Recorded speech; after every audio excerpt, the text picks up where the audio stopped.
Why, hello there. Pleased to meet you. Sil, it's me, Carl.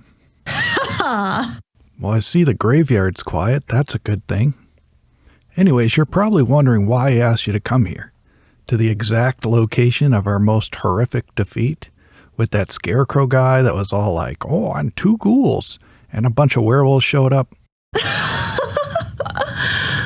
Sil, are you feeling all right?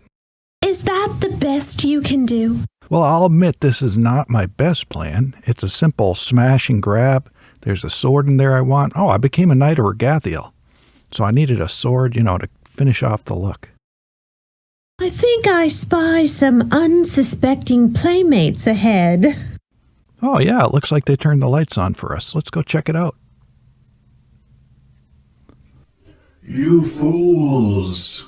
Always with the condescending comments, this guy. You decided to return to this place of substantial evil? There, see, that's better. Ha! I must admit, I'm a little low on horrific monsters this week. So you'll just have to fight me and 2 ghouls. Not 2 ghouls. I didn't have time to animate those. And people get mad at me when I put too many monsters in these. Welcome to the Crunch McDabbles Seasonal Encounters show. Today's show, 2 first-level characters square off against this gem of a monster. This is the Scarecrow from Bestiary 2, and this is my Christmas gift to you. This monster is fun and nasty and has some real fun roleplay possibilities. But here we go. This monster has a really high perception score, plus 11. It just stands around watching. And with a 19 roll, that's a 30.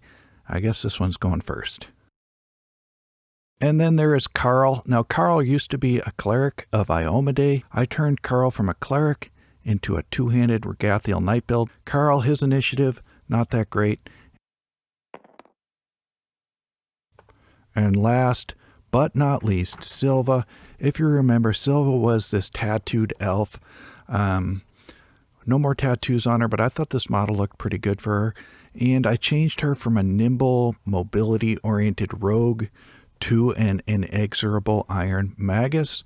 I just think this inexorable iron build is going to be able to deal more damage and maybe be a little more survivable. You can see the hit points are pretty awful. It's definitely a glass cannon. And the stats might seem weird on this. I did put the wisdom up to 14 and no intelligence, which is strange for a magus, but I multi-classed right away with the elf into a cleric. This adds some more cantrips, which are always really handy to have more cantrips for your magus. So it adds Divine Lance, so she's going to be a little better against undead. And I was able to put the shield cantrip there, which allowed me to take another cantrip from the arcane spell list, which was better for the damaging cantrips. We'll see how that works out, though. I do like the idea of a girl elf with a giant sword, and still being an elf. She was always a little magical anyways. At one point I had her with ghost sound to try and make distractions with her when she was a rogue. Her role is horse dollops, so there she goes. She's last. So on the Scarecrow's turn, he's going to use this Baleful Glow maneuver, which is a free action, so why not do it? He's going first, so he's going to make everything flat-footed with this ability. And I love the effect here. This is a spotlight aimed right at the base of the character that shines upward. I thought that looked real neat. And so the Scarecrow moves up. I have no idea why it moves so slowly. But the character, it actually is a 20-foot movement speed on this monster, so they are kind of slow. So an interesting strategy with this guy might be to kite it around. And boom, you can see one hit from this thing. It is a CR4 monster. It brings Silva from 16, or actually she's 15. That's kind of a screw up there. But anyways, from 15 down to 3, I guess is what it would be. And then a miss against Carl.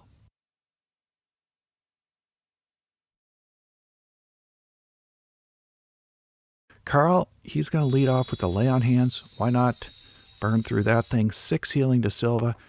And then he's going to spend an action to move into a flank. That makes the Scarecrow flat-footed.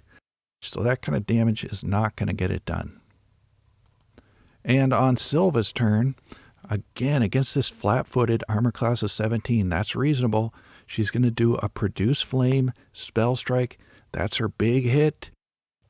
And it misses. So big letdown there.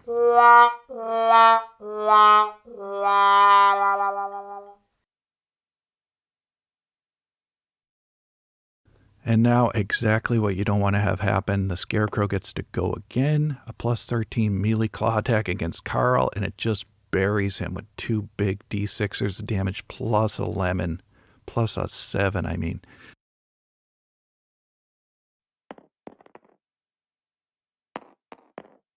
But a crit hit, boom, against Silva. That is enough to massive damage her to death. Actually, 30 damage is twice her hit points. But Carl's Retributive Strike would take 3 damage off that. And that's the Scarecrow. Thank goodness it's done. Carl's going to have to move back and make a heal check. He could have done the Desperate Prayer and Lay on Hands for the sure thing. Probably would have been a better idea. Especially he has no Wisdom modifier, so it's just a straight up plus 3 heal check. But you do get more healing back than the 6. He actually got 8 back, so that's good. And on Silva's turn, she's going to stand up. And you can see how nasty the spell strike is.